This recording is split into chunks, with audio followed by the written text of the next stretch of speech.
Talk 17. The monk with the perm.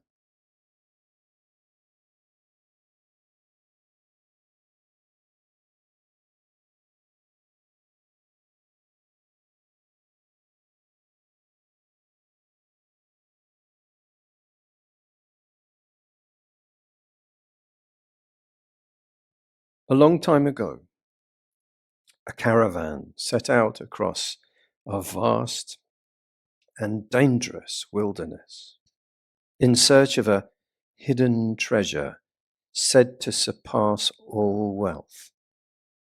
The journey was harsh. The road stretched endlessly. Bandits and exhaustion threatened their resolve. After many days, the travelers grew discouraged. This treasure is a rumor, some said. Let us turn back before we perish. Their guide, wise and compassionate, saw their fatigue. Ahead, through his skill, he caused a magnificent city to appear, complete with gates, towers, cool water, and safe lodging. Rest here, he told them, for you have come far. Relieved, the travellers entered, regained their strength, and regained hope. When they were ready to continue, the guide revealed the truth. The city had never been real. It was conjured up magically to save them from despair and giving up. The true treasure still lies ahead, he said. And with steadier hearts, uplifted, they walked on. So what is wealth without permanence? What is legacy without continuity? If identity is memory, memory plus projection, then security cannot be fixed. Perhaps purpose lies not in securing selfhood, but in acting ethically within an impermanent life flow. A long-bearded Rinpoche once delivered a stirring teaching on impermanence. He spoke of change, loss, and letting go. In the front row, an elderly grandmother wept throughout.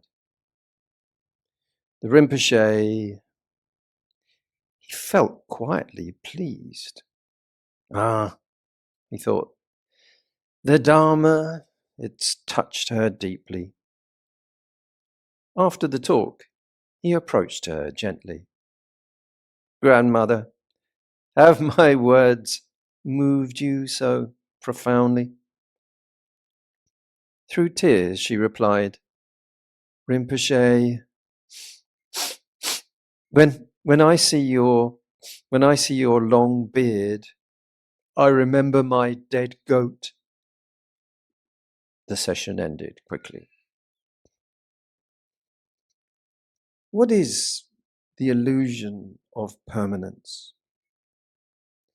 In life, often we find ourselves ensnared in the fallacy of permanence, the delusion that the current circumstances that envelop us are the constants of our existence. In the quiet grove at Savatthi, Radha leaned forward and asked a simple question. They speak of a being. What makes a being? The Buddha did not answer with philosophy. He answered with a shift in vision. Rather, he said, when someone clings to the body, to feelings, to perceptions, to plans, to consciousnesses itself, then we speak of a being.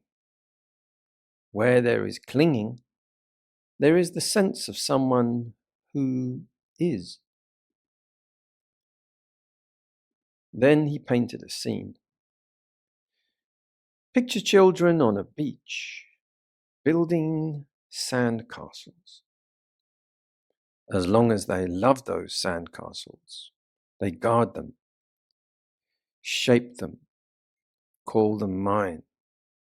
But when interest fades, they crush them with their hands and feet and walk away laughing.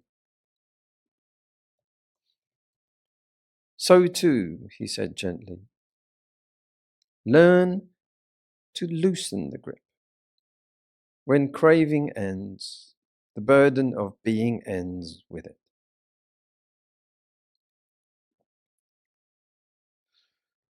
Begin with gratitude journaling.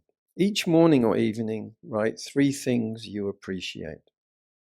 Income that supports you, skills developing, people who help. Practice mindset shifting. When comparison thoughts or I'm an imposter thoughts arise, consciously reframe them as growth signals, signs of new growth. Use time management tools, such as short focused work intervals and clear task priorities to reduce overwhelm. Finally, create a simple vision board, not fantasy, but direction, reminding you of contribution, service, and steady progress, rather than fears. Ethical reflection asks whether my pursuit of security, my pursuit of status, my pursuit of accreditation aligns with integrity. Am I building legacy through service, or am I building it through ego? Social reflection notices how comparison, fear of irrelevance, and imposter feelings shape relationships, subtly influencing how I relate, how I compete, how I collaborate, and whether I belong. We often repeat our own funny stories, don't we?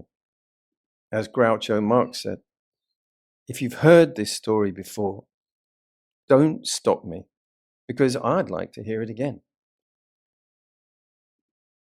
Even change changes until it doesn't anymore. I saw a chameleon that couldn't change its colors anymore. It was suffering from reptile dysfunction. At 47, Helena Markovich left a prestigious compliance role in a Brisbane high-rise, walking away from bonuses and a title that impressed strangers, but it drained her. There wasn't any scandal, only the sense that stability had tightened into suffocation. She rented a small cottage on Tasmania's coast and chose simplicity. Afternoons were spent learning woodworking from a retired boat builder, shaping reclaimed timber. 18 months later, Helena opened a modest workshop, crafting long, communal tables. Her income shrank, but her contentment grew. The resume mattered less than the steadiness of her breath. Regret taught me when I saw how chasing security and status shaped my choices. Vision grows clearer when your legacy is all about your contribution to people's well-being, not about applause. Self-compassion softens our comparison with others, and self-compassion calms our fears of feeling like an imposter, an outsider. Change is everywhere. Many things have to be changed regularly. Politicians, for example. Politicians should be changed as frequently as diapers, and often for the same reason, said Mark Twain. Communities change. My grandfather was always saying that in the old days, people could leave their back doors open, which is probably why his submarine sank. A man is stranded months on a desert island. Suddenly, a beautiful woman walks out of the ocean wearing a wetsuit, saying, "You've been here a long time. I bet you'd like something to eat." He says, "Yeah." So she unzips a pocket and she pulls out this beautiful thick sandwich. Then she says, "I bet you'd like a drink." He says, "Yeah." So she unzips another pocket and pulls out a drink flask. She then says, "I bet you'd like to play around," and starts to pull down the main zipper. He says, "Don't tell me you have a set of golf clubs in there as well."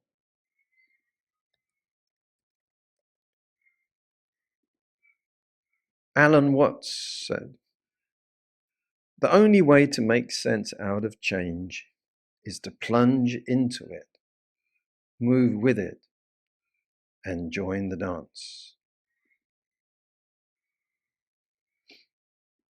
As the Zen proverb goes, let go or be dragged. I was offered a lovely residency. It had a courtyard. In the walled courtyard was a lovely tree. The tree gave abundant shade. It was all perfect, so zen. It seemed it could last forever. Then my time came to an end. The family owners, they invited another monk, a Zen calligraphy monk, in to stay. I assumed they admired his bold decisiveness.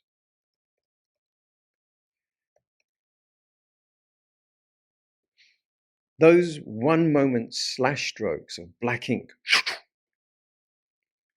But while he was staying there, practicing his calligraphy, he found the light not quite right. Just a little too dark. Just not quite the right natural light. If it was just a little more. And in a moment of the bold decisiveness, he took an axe and chopped down the beautiful tree. The keys were returned shortly after. There's a traditional Buddhist teaching, the 5 remembrances, to help us face the reality of life. I am of the nature to grow old. I cannot avoid aging. I am of the nature to get sick. I cannot avoid sickness. I am of the nature to die. I cannot avoid death. All that is dear to me and everyone I love are all of the nature to change. There is no escaping being separated from them. My actions are my only true belongings. Change is never painful. The resistance to change is painful. As the ancient Greek philosopher Heraclitus said, nothing is permanent except change. Heraclitus reminds us that only constant in life is change. Resisting it leads to struggle, but embracing it brings growth. Accepting impermanence allows us to adapt, evolve, and live with greater peace. A poodle and a Labrador are walking down the street, and the poodle says, "My life is a mess. My owner's mean. My girlfriend's having an affair. I'm just so nervous." The Labrador suggests, "Go see a psychiatrist." "I can't," says the poodle. "I'm not allowed on the couch." Working in England for a sound and events crew at a vast mansion on grounds.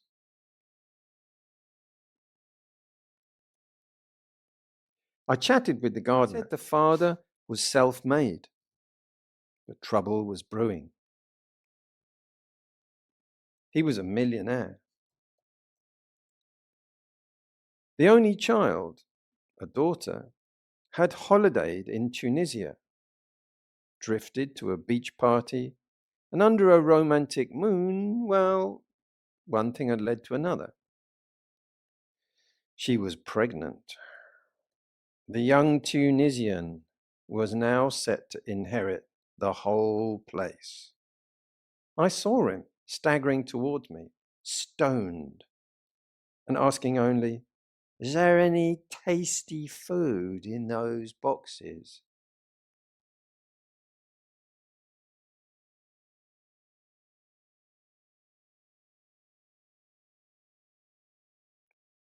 Albert Einstein said, "The measure of intelligence is the ability to change." Now ask yourself, am I becoming more flexible? Am I prepared to let go? A man walking along a California beach found an old lamp and rubbed it. Out popped a weary genie. "Fourth time this week," he sighed. "Okay, but you only get one wish. I'm tired." The man thought carefully. "I'm afraid of flying and of getting seasick. Build me a bridge to Hawaii from California, all the way." "Impossible," said the genie. "The Pacific Ocean is too deep. The engineering alone, oh no. Come on, no, try again. The man nodded. Okay. "I've been divorced 4 times. Okay, my wish. I wish I could truly understand women." The genie paused. "The bridge. So do you want 2 lanes or 4?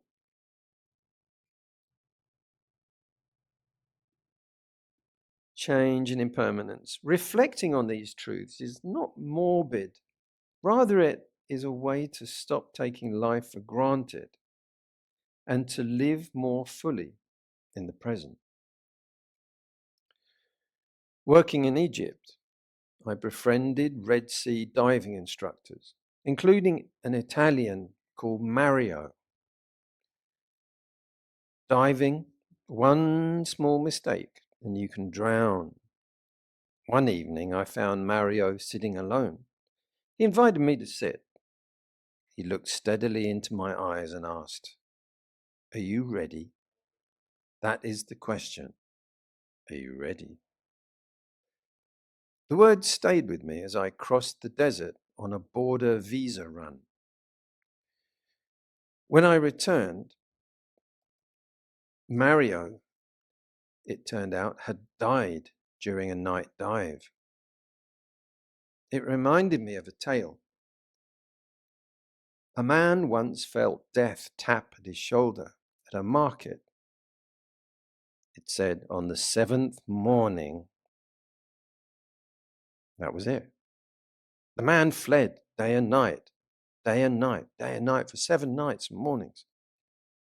At dawn on the 7th day, far, far away in a forest, he felt another tap on his shoulder. He said, "How did you find me?" Death said, "I don't know. I was told I would meet you here." Every day, take a pause and consider how unpredictable many deaths you knew about were. These people's deaths, did they know? Were they ready? Every day, note that nothing is the same as before. Everything has changed, is changing, will change. Every day, while life has fuel, it will continue to run on and on. Every day, practice letting go. Give away. See how easy or hard it is. Every day, note how much you are clinging, what you are attached to. Reflect, like the weaver's daughter. Where are you coming from? Your past lives. Where? What? With who? Did I live valuably? Where are you going to? Your future rebirth. Did I make merit? Don't you know? Don't you know that you will die? Are you ready? Do you know? Do I know what? Do you know when? Permanent, as all the ladies here will know, it's a hairdo. I actually just wanted to have curly hair. I ordered a perm at my barber's. He shaved all my hair off. I said, "Hey, what's that?" He said, "You're a Buddhist. That's an imperm." At the boss's funeral, death, at the boss's funeral, a disgruntled and bitter employee kneeled next to the coffin and whispered, "Who's thinking outside the box now?"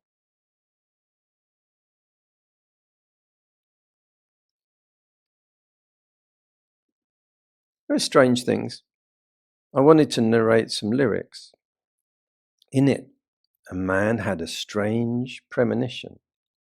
This was written in 1974. Remember, 1974. How long ago was that? Here's the lyrics. There's something solid forming in the air. The wall of death is lowered in Times Square.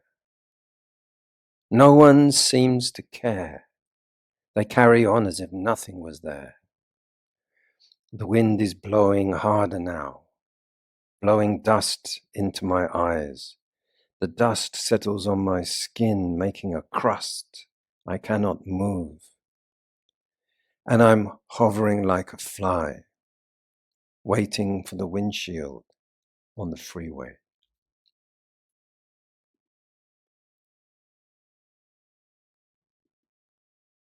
Where is real security? With so many shifting sands and unknowns, isn't it wise to found your life in Buddha's timeless wisdom? Isn't it sweet to live close to teachings, Dhamma, leading to peace? Isn't it good to be close to Sangha, virtuous, encouraging, noble, kind, generous? We never know how our funerals will go. what will exactly happen to our remains? Human remains are also impermanent, the remains of the day. Will glass coffins be a success? Remains to be seen. Here is the mechanism. Notice that the mind tries to avoid change. The mind tries to create illusions of non-change. It creates patterns to protect itself and its owner against changes. Daily rituals, arranging items, sequences, surrounding itself with the familiar, predictable, and unchanging. My first temple ran on a strict routine. At 2 p.m., meditators reported in. One by one they entered, bowed 3 times. I asked, "And how was your practice?" They answered, and Luang Por gave instruction. One day a VIP monk was expected. All the Western yogis were to be lined up outside the vihara steps at noon. The heat was intense. We waited. No one came.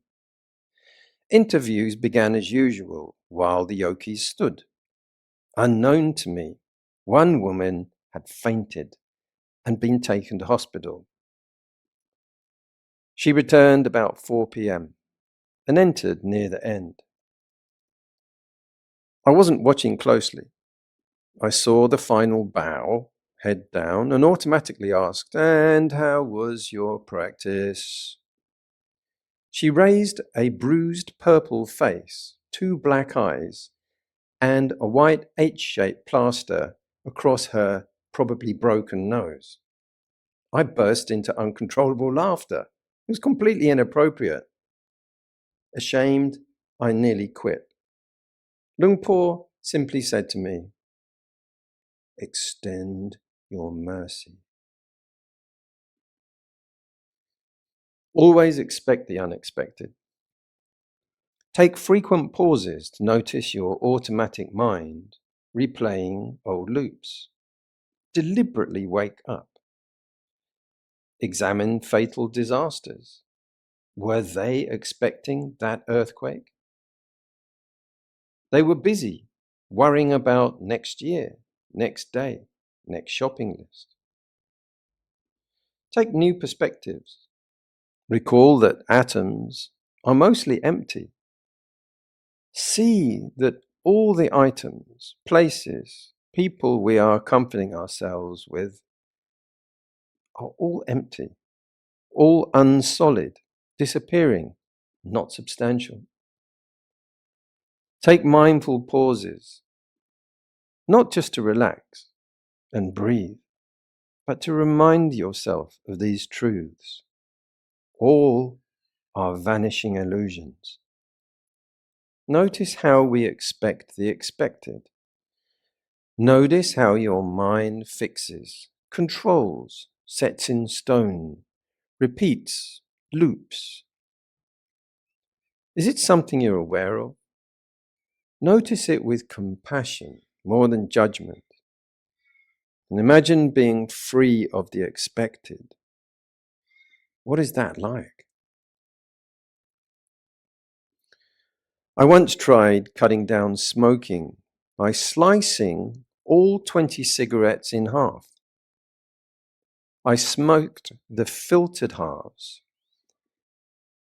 When those stained, ash-covered ones were all stubbed, I stared at the clean white halves and thought, what a waste of money those are.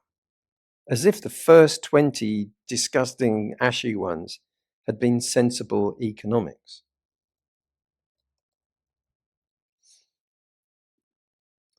Change is like a flowing river, a river of constant change. We escape by becoming one with the river as it flows to the sea. We can try and freeze the water. We can try and build a private reservoir. We can throw our garbage into the river to take it away from sight.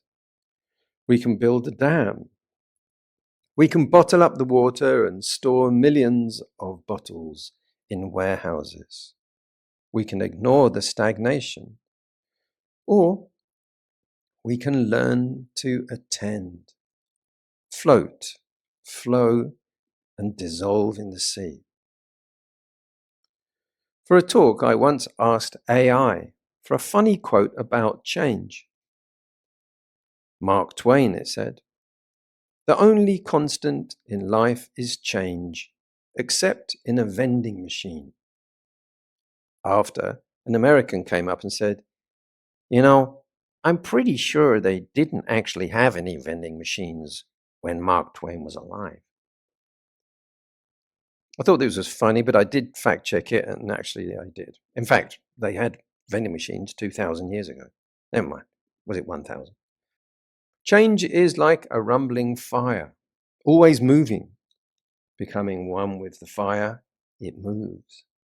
We try and build a private fire. We throw our garbage into the fire to take it away from sight.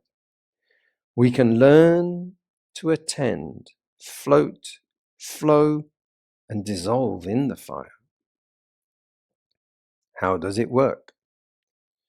Notice what our behavior has been doing here. There are patterns behind it. It's one of the ways identity builds itself, then protects itself by ordering deliveries of memories to create walls, a fortress, a castle. Look closely. It is made of sand. The answers are within, your intuition, not outside, within your own heart, to transform clinging. Become nothing. Become a one. If you become a one, soon you become a two. Two being divided becomes many. The divided is easily conquered. So go back, become nothing. The illusion of permanence. Meditate to clarify. Identify your defilements, where they are attached and clinging. Practice letting go. All hopes of legacy, of identity, of prestige, all built on a sense of permanence, are illusions too. You can't change change, but you can change your ways. Let go. Let it be. Don't attach to it. Change is like sand in the hand, always moving. Become a one with the sand. It moves. We try and build a private rock. We throw our garbage from the rock and pay to take it away from sight. We can remember that our bones, our teeth will become ash, dissolving in the sand. All misery and frustration is built on attachment to control, to things being unchanging, to dreams of satisfaction. All that misery can be reversed to happiness and contentment through what we expect. Expect people and things to change. Expect that they won't satisfy, can't be controlled. So I'd like to end this talk with wishing you well, my gratitude and appreciation for your kind attention. May many of you attain the peace of nirvana and be free from all avoidable suffering and harm. May you all be peaceful, happy, safe, and well.